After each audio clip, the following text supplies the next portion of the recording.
क्या दोस्तों आपकी फसल में वो जान वो चमक नहीं आती है जिसका कि आप उम्मीद करते हैं? क्या आप हर साल लाखों रुपया का खाद तो डाल देते हैं लेकिन उत्पादन धीरे धीरे घटता ही चला जा रहा है? तो इसका क्या कारण होता है? तो इसका सबसे बड़ा मुख्य कारण होता है सही जानकारी नहीं होता है आप लोगों को।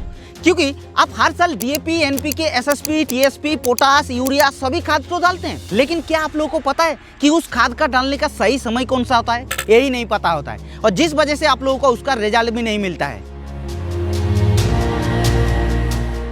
लेकिन आज की वीडियो में हम आप लोगों को बताएंगे कि आखिर इन सारे खाद को कब डालना होता है, कौन सी फसल में, और कैसे इसका 100% आप लोग रिजल्ट ले सकते हैं।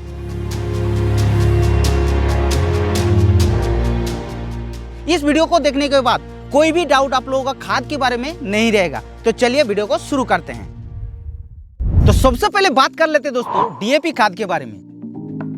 डीएपी यानी कि डाई अमोनियम फॉस्फेट, जी हाँ, और इसके अंदर आप लोगों को 18% नाइट्रोजन और 46% फॉस्फोरस मिलता है। यानी कि आप लोग इसको फॉस्फोरस बेस्ड फर्टिलाइजर भी बोल सकते हैं, क्योंकि 46% फॉस्फोरस काफी ज्यादा होता है। और एक पौधे को ग्रो करने के लिए जो सबसे ज्यादा शुरुआती चरणों में जरूरत पड़ता है खाद का, वो होता है फॉस्फोरस। क्योंकि फॉस्फोरस क्या करता है, जड़ों का विकास करता है और तने को मजबूत बनाता है, जिससे पौधा जो है वो अच्छी तरीके से ग्रोथ करता है। और ग्रोथ के लिए मतलब शुरुआती चरणों में जितना पौधे को ग्रोथ जरूरी होता है और उतना ही मात्रा में नाइट्रोजन होता है डीएपी के अंदर। तो इसलिए डीएपी खाद शुरुआती चरणों में सबसे ज्यादा इस्तेमाल होता है। लेकिन जिन किसानों को नहीं पता होता है वो कभी भी डीएपी खाद को डाल देते हैं और बोलते हैं भाई रिजल्ट नहीं मिलता है। इसीलिए दोस्तों डीएपी खाद को अगर आप लोग शुरुआती चरणों में डालते हैं तो इसका 100% रिजल्ट मिलता है। लेकिन बाद में अभी आप लोगों को बता रहे हैं कि डीएपी खाद का सही समय कौन सा होता है डालने का। तो चलिए डीएपी खाद का फायदे के बारे में अगर बात की जाए तो डीएपी खाद तने को मजबूत बनाता है, जड़ों का विकास करता है और इसीलिए पौधे को गिरने से बचाता है। दूसरी चीज, डीएपी खाद शुरुआती चरणों में पौधे को ग्रोथ करने के लिए सबसे ज्यादा हेल्प करता है, क्योंकि इसके अंदर 18% नाइट्रोजन भी दिया गया है।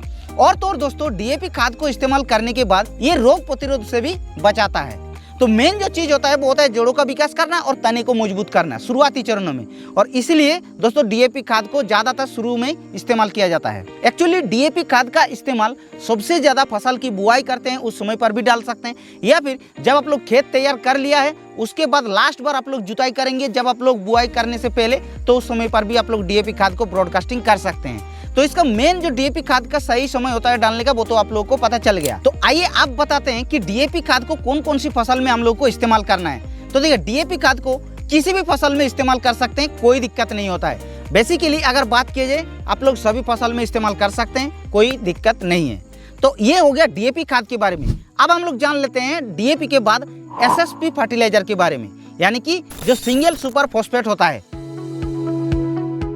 सबसे पहले तो एसएसपी यानी कि सिंगल सुपर फॉस्फेट के अंदर फॉस्फोरस मिलता है जो कि 16% होता है, यानी कि डीएपी के अंदर 46% था और इसके अंदर कितना है 16% है। उसके बाद सल्फर भी मिल जाता है इसके अंदर, जी हाँ, और सल्फर इसके अंदर 11% मिलता है। और तो और दोस्तों इसके अंदर आप लोगों को कैल्शियम भी मिल जाता है और कैल्शियम इसके अंदर 21% मिलता है। तो तीनों जो है वो बहुत ही इंपॉर्टेंट एक पोषक तत्व होता है किसी भी फसल का ग्रो करने के लिए, और ये तीनों पोषक तत्व एसएसपी के अंदर मिलता है। अभी हम बात कर लेते हैं कि एसएसपी खाद का फायदा क्या मिलता है। तो जैसा कि आप लोगों को इसके अंदर 3 पोषक तत्व मिल रहा है, तो 3 पोषक तत्व का तीनों का अलग अलग काम होता है। फॉस्फोरस का काम क्या होता है वो तो आप लोगों को पहले ही बता दिया, जड़ों का विकास करना और तने का मजबूत बनाना। और जैसा कि इसके अंदर आप लोगों को सल्फर भी दिया गया है जो कि 11% होता है, और इसके कारण दोस्तों ये क्या करता है, जो तेल वर्गीय फसल होता है, जो तेलीन फसल होता है, जैसे कि सरसों हो गया, सूर्यमुखी हो गया, इन सारे फसल में तेल की मात्रा को बढ़ाता है और जो तेल का झांझ होता है उसको भी ये बढ़ाता है। और तो और दोस्तों पौधे में प्रोटीन निर्माण करने के लिए भी ये सहायता करता है, जिसलिए ये जो सल्फर होता है ये पौधे के लिए बहुत ही ज्यादा इंपॉर्टेंट एक पोषक तत्व हो जाता है। अब आइए जानते हैं कैल्शियम पोषक तत्व के बारे में, क्योंकि इसके अंदर 21% कैल्शियम भी दिया गया है। तो कैल्शियम को पौधे का हड्डी भी बोला जाता है। इसको इस्तेमाल करने की वजह से जो कोशिका भित्ति होता है उसको भी ये मजबूत करता है, जिससे पौधा बहुत ही ज्यादा रोग बीमारियों से लड़ने से मजबूत बन जाता है। और तो और दोस्तों कैल्शियम को इस्तेमाल करने की वजह से ये क्या करता है, जब फ्रूटिंग स्टेज हो जाता है तो उस समय फल का साइज की बात की जाए, फल के अंदर चमक की बात की जाए, फल का शाइनिंग की बात की जाए, तो इन सारे जो क्वालिटी होता है उसको भी ये बढ़ाता है। इसीलिए दोस्तों अगर एसएसपी को आप लोग इस्तेमाल करते हैं तो इतने सारे फायदा देखने को मिलता है। तो चलिए बात कर लेते हैं कि एसएसपी खाद को सही समय कौन सा होता है डालने का। एसएसपी खाद को आप लोग बुआई करने से पहले भी डाल सकते हैं, और अगर बेसल डोज डालते हैं उस समय पर भी डाल सकते हैं, और जब खेत तैयार करने के समय लास्ट बार जुताई करते हैं तो उस समय आप लोग बिखार करके भी डाल सकते हैं। अब नेक्स्ट हम लोग वो खाद के बारे में बात करेंगे जिस खाद को ज्यादातर किसान भाई नेग्लेक्ट कर देते हैं। जी हाँ, और उस खाद का नाम है एमओपी यानी कि म्यूरेट ऑफ पोटाश। जी हाँ, पोटाश एक ऐसा खाद होता है ज्यादातर किसान भाई इसको इग्नोर कर देते हैं, और इसका इस्तेमाल फसल के अंदर बहुत ही ज्यादा जरूरी होता है। तो एमओपी यानी कि म्यूरेट ऑफ पोटाश का जो रासायनिक नाम होता है वो होता है पोटासियम क्लोराइड। जी हाँ दोस्तों, यानी कि इसके अंदर 60% पोटासियम ऑक्साइड मिलता है। और तो और दोस्तों, पोटाश को इस्तेमाल करने के बाद जो आप लोगों को फायदा मिलता है वो क्या क्या मिलता है अभी आपको एक एक करके बताते हैं। सबसे पहले तो पोटाश को डालने पर ये उपज की मात्रा को बढ़ाता है। अब कैसे? जैसे ही इसको इस्तेमाल करेंगे तो ये फल के अंदर जो दाने होता है उसको ये भरता है, और फल का शाइनिंग को बढ़ाता है, और फल के अंदर चमक ले आता है, फल का स्वाद को भी बढ़ाता है, और तो और दोस्तों फल का सेल्फ लाइफ को भी बढ़ाता है। यानी कि जो फल को तोड़ाई करने के बाद आप लोग घर में स्टोरेज करके रखते हैं तो उसको ज़्यादा दिन तक रखने के लिए पोटाश हेल्प करता है। और सबसे इसका मेन जो फायदा मिलता है क्या पता है?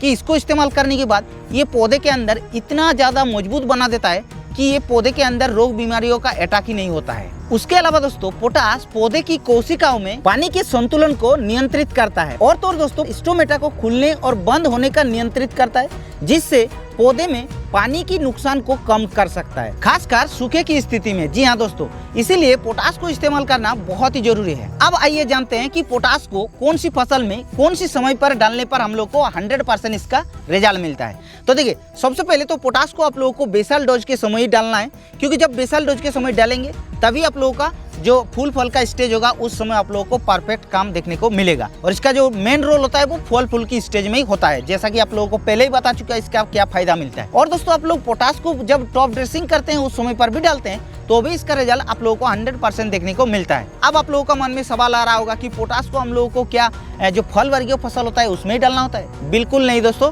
पोटाश को आप लोग किसी भी फसल में डाल सकते हैं, सभी के अंदर परफेक्ट रिजल्ट देखने को मिलेगा। अब हम लोग दोस्तों जो खाद के बारे में बात करेंगे वो खाद किसानों का सबसे ज्यादा पसंद होने वाला और सबसे ज्यादा इस्तेमाल होने वाला खाद है। जी हाँ, हम बात कर रहे हैं यूरिया खाद के बारे में। यूरिया के अंदर आप लोगों को नाइट्रोजन मिलता है 46%। तो यूरिया खाद का मेन जो काम होता है वो पौधे का ग्रोथ करना और क्लोरोफिल की मात्रा को बढ़ाना है, जिससे पौधा हरापन दिखाई देता है और जिसलिए पौधा ज्यादातर भोजन अच्छी तरीके से बना पाता है। और इसीलिए ज्यादातर किसान भाई इसको ज्यादा इस्तेमाल करते हैं, क्योंकि इस्तेमाल करने के बाद तुरंत रिजल्ट देखने को अगर मिलता है किसी खाद के अंदर तो वो खाद होता है यूरिया खाद। अब आइए जानते हैं यूरिया खाद को हम लोगों का कब डालना सही रहता है। यूरिया खाद को आप लोग वानस्पतिक अवस्था में डाल सकते हैं, जब पौधे का ग्रोथ का जरूरत पड़ता है, पौधे का बढ़वार जब समय होता है उसी समय पर आप लोग इसको डाल सकते हैं। लेकिन ये गलती आप लोग कभी ना करें कि जब आप लोग बुआई करते हैं तो उस समय कभी भी यूरिया खाद को मत डालिएगा, नहीं तो आप लोगों का बहुत ही ज्यादा नुकसान की सामना करना पड़ेगा। और एक चीज़ दोस्तों, यूरिया खाद को अगर आप लोग ज़्यादा से ज़्यादा इस्तेमाल करेंगे तो उतना ही ज़्यादा आप लोगों का फसल का या फिर मिट्टी का भी नुकसान होगा। इसीलिए यूरिया खाद को आप लोगों को बहुत ही सोच समझ करके आप लोगों को इस्तेमाल करना है। जब आप लोगों को लग रहा है कि पौधे का ग्रोथ को हम लोगों का ज़रूरत है, पौधे का बढ़वार की ज़रूरत है, या फिर पौधा पीलापन है हमारे यूरिया खाद की कमी की वजह से, तभी आप लोगों को यूरिया खाद को इस्तेमाल करना है। एक्चुअली यूरिया खाद क्या, किसी भी खाद को डालने से पहले आप लोगों को पहले मिट्टी को जांच करना है कि कौन सी खाद का कौन सी पोषक तत्व का कमी है हमारी फसल के अंदर, हमारी मिट्टी के अंदर, उसी खाद को आप लोगों को उस हिसाब से डालना चाहिए। लेकिन ज़्यादातर किसान सॉइल टेस्ट नहीं करते हैं, मिट्टी का जांच नहीं करते हैं और खाद को डालते हैं। लेकिन कुछ नहीं दोस्तों, आप लोगों को डालना है लेकिन कम मात्रा में यूरिया का इस्तेमाल करना है। बेसिकली धान की फसल में यूरिया का खाद सबसे ज़्यादा इस्तेमाल होता है। और दोस्तों, यूरिया खाद को किसी भी फसल पर डाल सकते हैं, ऐसा नहीं कि धान की फसल में हम बात कर रहे हैं, सभी फसल पर डाल सकते हैं। लेकिन वही बात आ रही है जब आप लोगों का पौधे का बढ़वार की जरूरत है, ग्रोथिंग का जरूरत है, या फिर पीलापन है तो हरापन ले आना है, तब आप लोग यूरिया खाद को इस्तेमाल करना है। तो ये चीज़ तो आप लोगों को समझ में आ गया। अभी हम लोग जिस खाद के बारे में बात करने जा रहे हैं, इस खाद को आप लोग फॉस्फोरस बेस्ड खाद भी बोल सकते हैं। जी हाँ, यानी कि हम लोग बात करेंगे टीएसपी के बारे में, यानी कि ट्रिपल सुपर फॉस्फेट के बारे में, क्योंकि इसके अंदर आप लोगों को सिर्फ 46% फॉस्फोरस ही मिलता है। अब आप लोग समझ रहे हैं कि फॉस्फोरस का कितना रोल होता है। देखिए अगर आप लोग डीएपी खाद की बात कीजिए तो डीएपी के अंदर क्या होता है 46% फास्फोरस होता है और टीएसपी के अंदर भी 46% ही फास्फोरस दिया गया है। तो आप लोग सोच रहे हैं कि डीएपी की जगह तो हम लोग इसको भी इस्तेमाल कर सकते हैं। हाँ कर सकते हैं, लेकिन एक चीज क्या मिलता है डीएपी के अंदर, वो होता है नाइट्रोजन। नाइट्रोजन इसके अंदर 18% मिलता है, लेकिन टीएसपी के अंदर 0% मिलता है। यानी कि टीएसपी सिर्फ आप लोगों का फास्फोरस बेस्ड फर्टिलाइजर ही होता है। अब आइए जानते हैं कि टीएसपी का काम क्या होता है फसल के अंदर। तो टीएसपी के अंदर फास्फोरस होता है और फास्फोरस का काम तो आप लोगों को बता दिया है कि पौधे के अंदर जड़ों का विकास करना और तने को मजबूत बनाना। और तो और दोस्तों टीएसपी को अगर आप लोग इस्तेमाल करते हैं, फास्फोरस की कमी होता है उसको ये भरपूर कर देता है, क्योंकि सिर्फ इसके अंदर फास्फोरस ही 46% मिलता है। और टीएसपी को आप लोग सेम डीएपी का जैसा आप लोग इस्तेमाल कर सकते हैं बेसल डोज के समय, या फिर बुआई करने से पहले, या फिर आप लोग टॉप ड्रेसिंग के समय भी इस्तेमाल कर सकते हैं। तो आइए अब हम लोग जानते हैं कि टीएसपी खाद को कौन कौन सी फसल में इस्तेमाल करना है। तो टीएसपी खाद को भी आप लोग किसी भी फसल पर इस्तेमाल कर सकते हैं, कोई दिक्कत नहीं है। अब हम लोग बात करेंगे नेक्स्ट जो खाद है, इस खाद को आप लोग खिचड़ी भी बोल सकते हैं, क्योंकि ये एक मिक्सिंग फर्टिलाइजर है। हाँ जी हाँ, हम बात कर रहे हैं एनपीके के बारे में। क्योंकि एनपीके यानी कि नाइट्रोजन, फास्फोरस और पोटास, ये तीनों जो है सबसे मेन न्यूट्रिशन होता है, सबसे मेन पोषक तत्व होता है किसी भी पौधे को ग्रो करने के लिए। और ये तीनों पोषक तत्व एक ही खाद के अंदर अगर मिलता है तो वो होता है एनपीके। तो एनपीके खाद की अगर बात की जाए तो मार्केट में अलग अलग फॉर्मुलेशन वाला एनपीके का बैग मिलता है। जैसे कि दोस्तों एनपीके 12-32-16 मिलता है, एनपीके 10-26-26 मिलता है, ऐसे ही अलग अलग फॉर्मुलेशन में मिलता है। जैसे कि एनपीके 10-26-26 की बात की जाए तो इसके अंदर 10% नाइट्रोजन होता है, 26% फास्फोरस होता है और 26% पोटास होता है। वैसे ही 13-0-45 की अगर बात की जाए तो 13% नाइट्रोजन मिलता है, 0% फास्फोरस मिलता है और 45% पोटास होता है। तो ऐसे अलग अलग फॉर्मुलेशन में आप लोगों को एनपीके बेस्ड फर्टिलाइजर मार्केट में मिलेगा। तो आप लोग किसी भी खाद को इस्तेमाल कर सकते हैं अपने कंडीशन के हिसाब से, आप लोगों का रिक्वायरमेंट के हिसाब से। तो एनपीके का काम के बारे में तो आप बताने का जरूरत नहीं है, क्योंकि हमने पहले आप लोगों को एनपीके का यानी कि नाइट्रोजन, फास्फोरस और पोटास का काम तो आप लोगों को बताकर रख दिए हैं। अब फिर से हम उसको क्या बताएंगे आप लोगों को, पूरा तो आप लोगों को समझ में आ गया।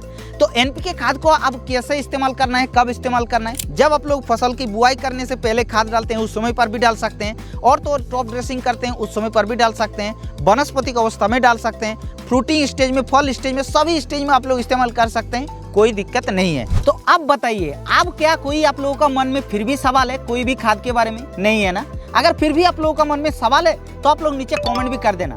बाकी हमारे इस चैनल पर पहली बार आ रहे हैं तो चैनल को सब्सक्राइब भी कर सकते हैं, क्योंकि हम लोग इस चैनल पर ऐसा न्यू वीडियो आप लोगों के लिए डालते रहते हैं।